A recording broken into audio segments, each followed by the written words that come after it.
Saat ini, badai El Nino masih menghantam seluruh negara di dunia hingga membuat kemarau panjang.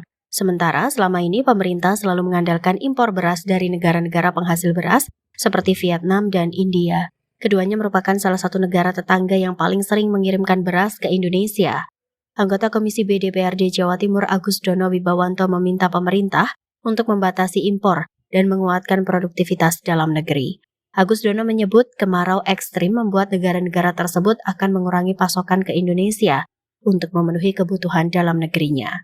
Agus Dono menegaskan beberapa langkah agar pemerintah bisa mengatasi permasalahan pangan, terutama pemenuhan beras di Indonesia, antara lain memberikan kesejahteraan petani dengan tetap memberikan subsidi pupuk. Ironis sekali, sampai sekarang ini petani kesulitan mendapatkan pupuk bersubsidi. Pemerintah juga harus membantu perbaikan irigasi dan membuat embung sebanyak mungkin untuk pengairan sawah. El Nino, di mana El Nino itu sangat luar biasa. Kita bisa melihat kemarin Hawaii, Turki, terus China, dan juga di Eropa yang lain, begitu dahsyatnya. Paling tidak saya juga melihat dan mendengar informasi-informasi terutama menyangkut krisis pangan. Apalagi perang antara Ukraina sama Rusia belum berhenti, dan juga India saat ini juga menyetop ekspor padi atau beras. Nah, terus terang Jawa Timur merupakan daerah yang lumbung padinya luar biasa. Tahun ini, tahun 2022, kita produksi 9,78 ton. Artinya apa? Konsumsi hanya 5 juta ton. Artinya kita masih bisa menyediakan kurang lebih 4 juta ton untuk nasional. Tetapi kita harus mengantisipasi itu. Karena apa? Ya karena jujur aja, kebutuhan stok beras nasional cukup penting. Oleh sebab itu kemarin pemerintah Jokowi sudah memberikan ilustrasi untuk segera impor. Tetapi masalahnya, negara-negara mana yang saat ini stoknya melimpah? Karena semua negara pasti akan mengamankan negaranya masing-masing.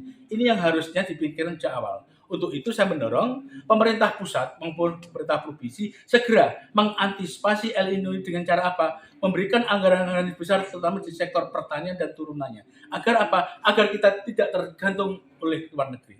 Itu yang paling utama dan paling prinsip untuk kemerdekaan ini.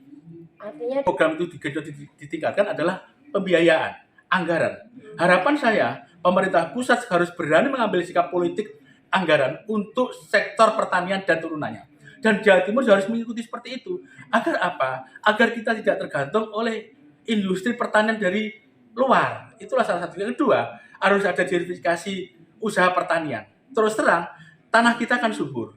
Paling tidak dengan program pemerintah yang kemarin di launching oleh pemerintah pusat berkenaan dengan hutan sosial yang kurang lebih 1 juta, hampir 500.000 hektar itu ada di Jawa Timur.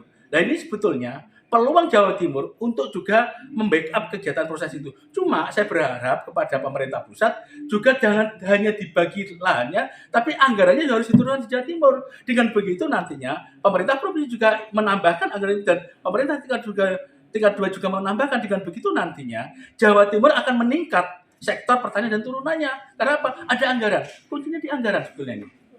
Kita sudah tidak bisa berharap pada impor. Karena semua negara pasti akan mengamankan negaranya masing-masing. Ini harus kita betul-betul pegang. Kalau tidak nanti kita akan kelimpungan sendiri. Kalau kita tidak siap ada masalah pangan krisis dunia ini. Dari Surabaya, Jawa Timur, Adi Suprayitno melaporkan.